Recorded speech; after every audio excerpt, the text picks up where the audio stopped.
मैं आप सभी का मनपूर्वक आभारी हूँ कि आपने मुझे अधिक मास कार्यक्रम में आने का निमंत्रण दिया। कल का दिन मैं कभी भी अपने जीवन में भूल नहीं सकता हूँ जब मैंने आप लोगों से मेरी मुलाकात हुई।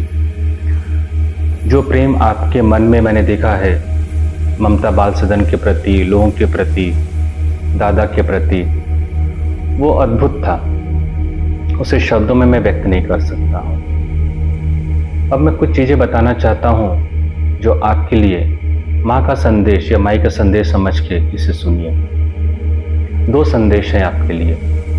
पहला ये की आप अपना ध्यान रखिए, स्वतःची काळजी घ्या। जेव्हा लोक म्हणतात की तुम्ही स्वतःची काळजी घ्या, म्हणजे नक्की ते काय म्हणत असेल स्वतःची काळजी घ्या? खुद का ध्यान रखने का मतलब होता है शारीरिक ध्यान और मानसिक ध्यान। हम स्वस्थ हैं, हम कोई दवा नहीं ले रहे हैं तो इसका मतलब ये नहीं कि मैं शारीरिक रूप से स्वस्थ हूँ।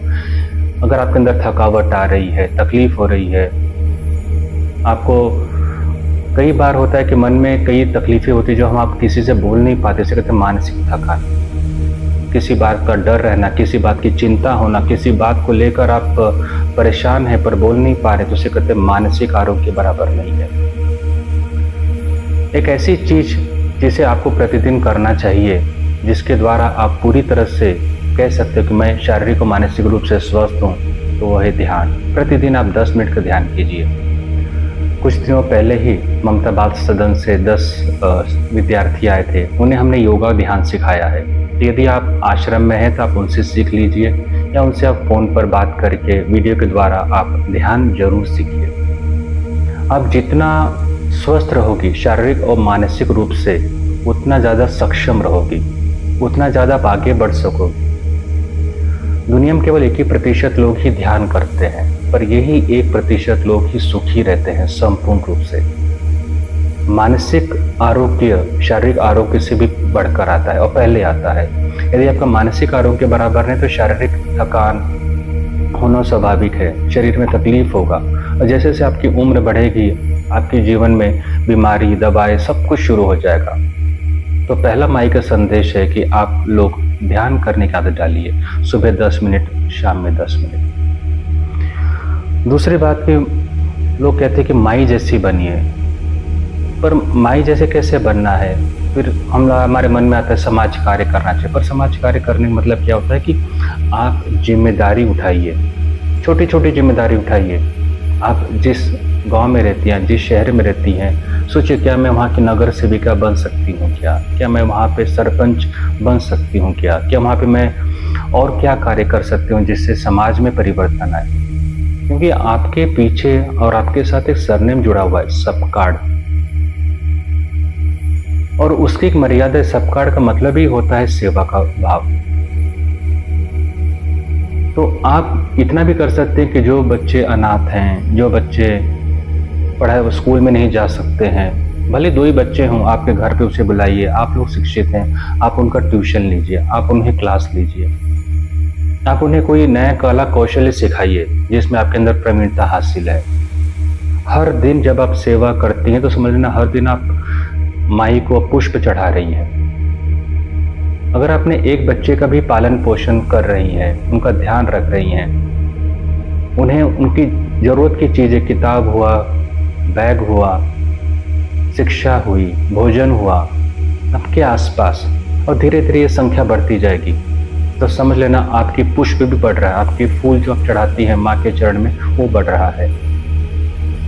सबसे अच्छी आराधना होती है माई के लिए कि आप कम से कम एक बच्चे का जिम्मेदारी लें, एक बच्चे का पूरा खर्चा उठाएं, तब आप कह सकती हैं हाँ कि मेरे डीएनए में माई का अस्तित्व है और होना भी चाहिए। कई बार लोग कहते हैं कि कुल देवी कौन है, जैसे मैंने कल भी कहा था, तो कई लोगों का संबंध माई के साथ माँ और बेटे का है, माँ और बेटी का है, पर मेरा संबंध माई के साथ कुल देवी और भक्त की तरह है, उसे कहते भक्ति होगा। जीवन में आप जब भी कभी परेशान हो, जब भी आप कभी चिंतित हो, जब भी आपको लगे कि अब कुछ नहीं हो सकता है, उस समय याद रखना कि आपकी कुल देवी आपके साथ है। कुल देवी कोई और नहीं, आपकी माई और हमारी माई। और जब आपके अंदर ये भाव आ जाएगा कि कुल देवी मेरे साथ हैं, तो आपकी सारी रुकावटें, सारी परेशानियां अपने आप निकल जाएंगी। मुझे माई का एक शब्द याद है जो हमेशा कहती आई हैं, और आपको भी याद होगा, आज से दिवस माझा नाही पण उद्या से दिवस माझा असणारच। ये हमेशा इस बात को याद रखना। अगर आप में परिस्थिति में टूट गई तो फिर आप माई की बेटी नहीं हो सकती है। अगर आप दुखी हैं, आंख से आंसू निकल रहा है, तो आप माँ की बेटी नहीं हो सकती। अगर आप खुद ही तनाव में हैं, खुद ही अपने जीवन जीने की इच्छा छोड़ दी है, खुद ही हार मान लिया है, तो आप माँ की बेटी नहीं हो सकती। माँ की बेटी होने का मतलब है कि आस्था बना रहना। जब चारों तरफ अंधेरा हो तो आपके अंदर उजाला रहना चाहिए। जब आपके घर में कोई संकट है, कोई तकलीफ है, सकारात्मक विचार आपको आगे ले जाएगा। तो हमेशा याद रखें कि मेरी माँ सिर्फ माँ नहीं है, वे कुल देवी है। माँ जी, माँ कुल देवी सुद्धा है माँ जी, और वो हमेशा आपके साथ रहेगी। उनकी आत्मा आपके साथ बसती है, उनका रोम रोम आपके साथ बसता है। तो अपना आत्मसम्मान कभी न छोड़ें, अपना धैर्य कभी न छोड़ें। तो 3 चीजें आप याद रखिए। एक तो मुझे प्रतिदिन 10 मिनट ध्यान देना है, मेरा मानसिक आरोग्य बहुत जरूरी है। दूसरा, मुझे आत्मनिर्भर बनना है और समाज की जिम्मेदारी उठाना है। कम से कम एक व्यक्ति की जिम्मेदारी संपूर्ण रूप से पूरे आखिरी सांस तक। दूसरा और तीसरा, किसी भी परिस्थिति में आपको अपना विश्वास नहीं छोड़ना है, क्योंकि आपके साथ आपकी कुल देवी है। और इसी कुल देवी का मंदिर, कल तक ममता बाल सदन केवल एक बच्चों के लिए आश्रम था, पर मैं कहता हूँ एक कुल देवी का मंदिर भी बन चुका है, जो आपके साथ आखिरी सांस तक रहेगी। जो आप करोगे वही आपका बच्चा देखेगा और वही उसी पथ का वो अनुसरण करेगा। कल के स्पीच में भी मैंने एक चीज कही थी कि माई की तरह मत बनिए, माई से भी 2 पावला तुम्हें पुढे जाओ, 2 स्टेप और आगे जाइए। उन्हें ज्यादा गर्व होगा। किसी भी माता पिता को गर्व तब ज्यादा होता है, खुशी तब ज्यादा होती है, ये नहीं कि जब उनके बच्चे उनकी तरह बनते हैं, वो तो उन्हें संतुष्टि देता है। पर माता पिता तब खुश होते हैं जब उनके बच्चे उनसे 2 कदम आगे निकलते हैं। मैं डॉक्टर नहीं बन पाया, मेरी बच्ची डॉक्टर बन गई। मैं इंजीनियर नहीं बन पाया, मेरी बेटी इंजीनियर बन गई। तो माता पिता ज्यादा खुश होते हैं। तो आप उनसे बड़ी जिम्मेदारी लीजिए, बड़ा से बड़ा कार्य लीजिए, और याद रखना आपकी कुल देवी आपके साथ है। वो आपका पूरी तरह से साथ निभाएगी, आपको कभी भी हारने नहीं देगी। आप किसी न किसी समय पर आप जीत जाओगे। संघर्ष आपके जीवन में नहीं, आपके जीवन में केवल चुनौतियां हैं। संघर्ष होता तो हम समाप्त हो चुके होते। चुनौतियां आपको मजबूत बनाती है, चुनौतियां आपको आगे ले जाती है, चुनौतियां आपको शिखर तक पहुंचाती है, चुनौतियां आपके चेहरे पे चमक लाती हैं, चुनौतियां आपके मन में आत्मसम्मान लाती हैं। और चुनौतियां अब हमारे जीवन में होना जरूरी भी है। हर किसी का सम्मान कीजिए। आपके घर में पति हो, सास ससुर हो, रिश्तेदार हो, किसी का भी अपमान न करें। कोई व्यक्ति कुछ आपसे कह रहा है, कोई चीज आपको पसंद नहीं आ रही है, तो उसका 2 ही तरीका है उसका उत्तर देने का। यदि आपको लगता है कि व्यक्ति समझ नहीं पाएगा, तो आप शांति से मौन में रखिए उसे।